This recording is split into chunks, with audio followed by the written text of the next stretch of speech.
Good morning. It is Tuesday, the 12th of May. I'm Maeve McMahon, and this is Europe Today, your daily check-in with European news and analysis, live here on Euronews.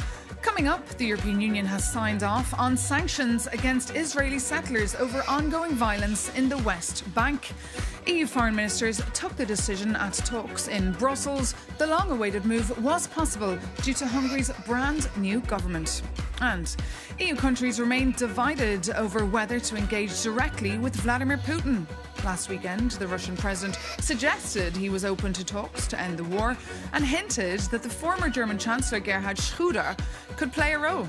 Brussels, though, has rejected the proposal. Meanwhile, in the UK, Prime Minister Keir Starmer is under mounting pressure, with more Labour MPs calling for his resignation. We'll speak exclusively to the UK's Europe Minister, a member of the very Labour Party. And it's that time of the year again when millions of Europeans tune in to the Pan-European Song Contest, the Eurovision. It starts tonight. But this year is different. Spain and Slovenia are snubbing the festival, and Ireland over Israel's war in Gaza. We can start first with those meetings between EU foreign affairs ministers that saw countries split over that idea of engaging directly with Russia to end the ongoing war in Ukraine. Euronews' Jorge Librero followed the talks for us and joins me now for the latest. So Jorge, I really feel like we've been here before. Remind us why this topic is on the agenda again. Indeed, we've been talking about talking with Russia for at least 1 year now. But something has changed now. It's not Vladimir Putin, it's more Volodymyr Zelensky, who is increasingly exasperated and frustrated with the White House diplomacy, which is now fully focused on the Middle East. Last week, Zelensky publicly called on the Europeans to have one common voice with talks with Russia. And he said we need to find a workable diplomatic format to make this happen. So now we have Zelensky's encouragement on the record. But despite this, member states remain very divided on whether we should talk with Russia or not to break this diplomatic isolation. We know that some member states, like France and Italy, want to have a seat at the table as soon as possible, while other member states like Germany, the Baltics, the Nordics, prefer to wait and approve new sanctions to weaken the Russian economy, and this could weaken Russia's negotiating hand. But the divisions, as I said, are intractable for the time being, and this became very clear yesterday at the meeting of foreign affairs ministers, and this is what Kaja Kallas, the High Representative, had to say at the end. EU has always supported attempts to achieve a just and lasting peace. For Europe to take more active role, we must agree amongst ourselves what we want to talk to Russia about and what are our red lines. Kaja Kallas there. So what's next? Can Kaja Kallas there bridge the differences? Can she do it? That's a good question. Look, for the past weeks, Kaja Kallas has been circulated a confidential document that includes concessions and demands that Russia should fulfill at the negotiating table. Of course, this document is going to be ignored by Russia, but it could help bring all the 27 member states together towards a common position to avoid this sort of cacophony that we have seen in the past, when member states go the wrong way. And this document will be discussed again later this month in Cyprus. So let's see if they find a final version of this document. However, there are two factors that are influencing the discussions very much. The first one is that Russia's position remains maximalist. It remains unchanged. So what is the point of speaking with Russia if Russia is going to tell you the same thing that's been saying for the past year? And the second one is that Russia continues to bombard Ukraine. Last week, it bombarded a kindergarten, so it shows the ruthlessness of this war of aggression. So nobody wants to send a special envoy to Moscow and then the next day see Moscow strike a hospital in Kyiv. This is something that would be humiliating for the Europeans. So the bottom line is here. Do the benefits of speaking with Russia outweigh the risks, or do the risks outweigh the benefits? And when the Europeans manage to answer this question, they will be able to take a step forward. Well, they probably might need a little bit more time. More time indeed, for sure. Okay, Librero, thank you so much for that very comprehensive update there. And for another view, coming up, we'll be joined by Thomas Byrne, the Irish Minister for Defence and European Affairs. As Ireland prepares to take over the presidency of the Council of the European Union, the Fianna Fáil politician is in Brussels today to join EU defence ministers for more talks on how to support Ukraine and to boost European security. That's all in a context of an uncertain Middle East, with President Trump stating that the ceasefire with Iran is on, quote, life support. Good morning, Minister. Great to have you with us. Morning, Maeve. How are you? Good. So, look, you'll be meeting defence ministers today. You'll be joined by the Ukrainian defence minister. Should we expect anything concrete? Well, look, I think we will be discussing lots of issues in the defence sphere. We had the discussion yesterday at the Foreign Affairs Council on Ukraine as well. I think Ukraine is very, very strong and forward in people's minds in Europe. So the question is, how do we best help Ukraine? Whether it's provision of military materiel, whether it is through sanctions on Russia, whether it is through peace talks or indeed the enlargement of the European Union. I think there are so many different avenues for us to help Ukraine and to end this war. And on sanctions against Russia, a 21st package is being written as we speak, something you'll probably have to push through during your presidency. Will it work, though, these sanctions? Well, look, we've achieved a huge amount. We have unanimity requirements for sanctions and we've got through 20 packages, so we'll do another package, we certainly hope, and work is ongoing in relation to that. Those sanctions have had an impact on the Russian economy, quite a significant impact on the Russian economy. They clearly haven't ended the war, but I think we need to continue putting the pressure on Russia and indeed on its people in order that they can somehow put pressure on Vladimir Putin. And this is the issue. The war is still ongoing. Some are floating the idea of potentially speaking to Russia, a conversation that's been going on for many, many months now. What is Ireland's view here? Well, look, we support continued sanctions. We support the enlargement of the EU to include Ukraine. And we've also supported when individual leaders have contacted Vladimir Putin in the past. We think it is important to allow that dialogue to take place if it's going to end the war. Is it time for a special envoy, an appointee? Well, look, I mean, that's for a consideration for another day, and that's a Vladimir Putin suggestion this week. So I don't think I'm going to lean into that. I think the focus has to be to support Ukraine. We have peace talks which the Americans have been facilitating, and we've been very supportive of those peace talks. And if there were to be a place for the European Union, I think we'd be supportive of that as well. But of course, coming into presidency mode, Ireland, of course, has to take into account the views of the member states. And of course, Kaja Kallas and Antonio Costa get the consensus of the member states on foreign policy issues. And on consensus, there was one move last night here in Brussels regarding sanctions against settlers in the West Bank. This was allowed, of course, because of the new change of government in Hungary. Will these have much of an impact, though, on the ground? Well, look, I think it's very, very welcome that Hungary has changed its position on this and that you have all the member states of the European Union agreeing on this. I think this is a step forward. I think there is more that we can do to help people in Palestine. But I think this is very, very welcome. Nobody disagrees with this now around the European table. I think it does send a message to people that the European Union is responding to genuinely serious concerns that people have. And what else could change now that there's a new government in Hungary? Well, look, we await discussions with them, but I mean, obviously the Hungarian government up to now has blocked the opening of accession talks formally with Ukraine. That's something that we'd like to see change. They obviously have to negotiate a significant amount of money to be paid into Hungary that they would have been entitled to, but for the actions of their previous government. So I think there's a lot of work going to happen in relation to that in the next few weeks and months. And just a final question. The Eurovision is starting, of course, tonight. You won't be watching. Ireland is boycotting the music festival. Are you disappointed other countries didn't join in your boycott? It's not a matter for the government. RTE is taking that decision themselves. People in Ireland can watch BBC and other channels as well if they wish to watch it. This is a decision that RTE has taken. And do you support it? We don't get involved. We're not Hungary. We don't get involved in telling the media what to do in Ireland. So I think it's important that they have their independence.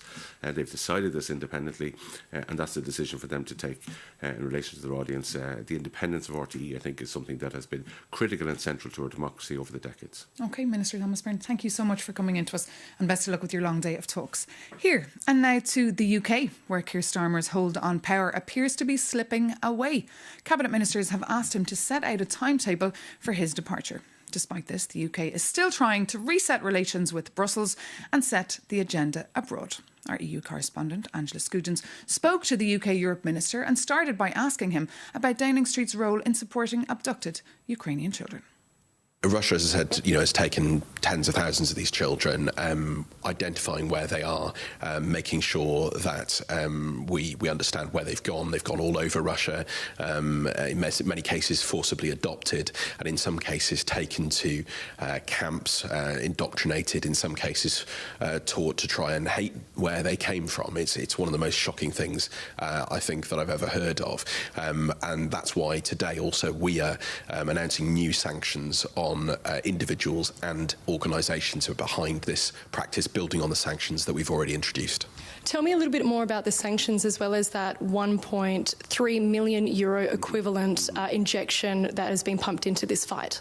Well, that money comes on top of money that we've already put into some of the pilot tracing programmes and initiatives which are doing this crucially important work on identifying these children and where they've gone. But on top of that, it is about exposing and holding to account those who are responsible. And as I said, that's not just individuals, that's also organisations and locations which have been used for these indoctrination camps and attempts to turn Ukrainian children against their culture and their heritage and their history. And that's what's the most heinous part of this, really, is this not only what's being done to these children directly, but it's that attempt to destroy Ukrainian culture, history, language, and that very much sits at the horrific way in which Putin has prosecuted this war. Absolutely. Let's look at the recent election over the weekend in Britain.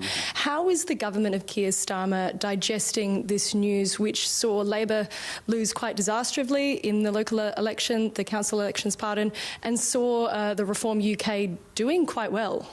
Well, the Prime Minister set out his response very clearly in a speech this morning. He has accepted responsibility for where there have been significant challenges, particularly in the way that we're communicating with the country, and that people are anxious for change and change to happen faster. But I'm very proud of our record as a government in what we're doing on health, on education, on transport, on bringing children out of poverty, on increasing the minimum wage, on the greatest transformation of workers' rights in a generation, our investments in renewable energy, our new police on the streets, and we all have a job to do to communicate that more clearly and to provide hope and optimism about the future in what is a very, very difficult time. And what he was acknowledging absolutely this morning is that people are still feeling the pinch in their pocket. They're seeing conflict around the world. They're seeing pressure on energy prices. And we as a government have to be seen to be responding to that. And we are, and we will continue to do so. But he's also made it quite a big, strong point of his policy platform to reset relations between the UK and the EU. Does the results at the ballot box suggest that perhaps Britons don't actually want this? Well, he set out very clearly this morning that, a lot of the things that were told us about Brexit by Nigel Farage and Reform were simply not true. He said it would make us richer. It hasn't. He said it would bring down migration. In fact, migration had gone up, although we're taking significant steps to reduce irregular migration. And of course, he made a load of other false promises about the so-called sunny uplands that would come, and that hasn't been the case. So the Prime Minister has set out very clearly we need to be working closely with our European partners on the economy, on security, on defence, and internationally in what is a very turbulent world. And that's exactly what we will be doing in the run-up to the next UK-EU summit, and what we're trying to achieve through our agreements on agriculture and food, on energy, on a youth experience scheme. That's what he set out this morning. It's what we're all working towards. Do you have a date for that summit? We don't have a fixed date yet, but it will be this summer, and we're working on an ambitious agenda. And of course, we will keep a very close eye on that summit and report on it. But now, farmer groups are furious about rising energy and fertiliser costs. Since the war in Iran and high gas prices, fertilisers are becoming very expensive to produce, and farmers were hoping for serious support from Brussels. Now, the European Commission will come out with a fertiliser action plan next Tuesday, but the leaked version so far has not impressed farmer groups. For more, we can bring in now Maximiliano Giansanti. That's the president of COPA, a group that represents no less than 22 million farmers all across Europe. So thank you so much for joining us. Good morning to you. And tell us first your thoughts on the leaked version of this draft fertiliser action plan that will come out next Tuesday here in Brussels. Hello, good morning. The situation in the countries is serious and critical. We have seen a significant increase in fertilizers and energy costs. In particular, on the fertilizer side, the price of urea has passed from 300 euros per ton to 1,000 euros per ton. So the farmers are really, really tough. The situation is not so good. The first leaks on the action plan on next week is not what we expect, but it's leaked, so we have to see. We have three clear requests to the Commission. First of all, to suspend the CBAM tax. The CBAM tax is another cost for the consumers, because the farmers must to pay for this year more or less 1 billion euros more just in taxes, and we will arrive at 3.4 billion euros in the next year. So much money for farmers. Second one, more flexibility in the use of the nitrate directive. In this moment, we have to use all what we have inside of our farms. Why we have to go on the market to buy and spend so much money? Third, to have a temporary removal of MFN tariffs on duties on the fertilizers imports. It's very important. Why? Because the risk is to have increasingly prices in the cost for farmers, and that means the farmers are going to switch to change their program. The FAO says we are on phase on an agri-shock and agri-food inflation. And that is what we don't want to have. Well, indeed, that was my next question for consumers. What's at stake here for them? Could we be facing food shortages in your view? The risk is to have increasing price on the food, yes. And what we saw in the past that on the example on the Ukrainian war in 2022, later 6 to 9 months, we had a seriously increasing in the price of the food. And the risk is to have the same thing also this time. So the time to act is now. And this is why we make pressure on the commissioner. The farmers is not just an expended money for commission. It's food security, and the food security is what the European citizens want by the farmers. So you've got 3 very clear demands there for the European Commission, but of course you won't get exactly what you want. Do you think the Commission might meet you here in the middle? Have you high expectations ahead of Tuesday's proposal? I don't know. Let's see. The expectations are very, very high because the situation is really critical. There is a lot of farmers that are using less fertilizers. That means we have less production on the next summer on wheat, as example. The wheat is at the basis for bread or pasta. So, and the risk is that the farmers on the next September are going to have different choices on the next sowing time. OK, thank you so much for that. We'll check in again with you, of course, next Tuesday. But now we move on to a heartbreaking story that has brought a number of families together in France. At stake here, the tech giant TikTok, they say, is responsible for the death of their teenagers. Jakob Janis tells us more. 16 French families have launched an unusual collective complaint against TikTok, accusing the social media platform of a systematic abuse of weakness. And while US-style class actions are rare in the French legal system, this group is united by a tragic common thread. 5 of their children have died by suicide. And according to France Info, their lawyer describes the algorithm as a digital crack designed to trap teenagers in mental prisons that could lead to self-harm and depression. Let's investigate. This legal battle is fueling President Macron's push for a total social media ban for those under 15, planned for this September. This digital shield would also ban mobile phones in high schools across the country. And Brussels follows. A new EU age verification app is now ready for rollout and is expected to be available for public download by this summer. It allows teenagers to prove their age using zero-knowledge technology, meaning they can verify their identity without handing over private data to tech giants. For years, platforms argued that checking ages created too many risks to data protection. But with this new technology, the European Commission says there are now no more excuses. It is for parents to raise their children and not for platforms. However, some experts remain unconvinced.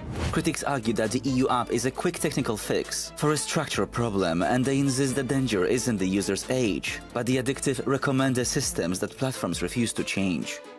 One thing is certain though, France is effectively declaring a public health emergency against big tech. And for these families, the status quo is no longer an option.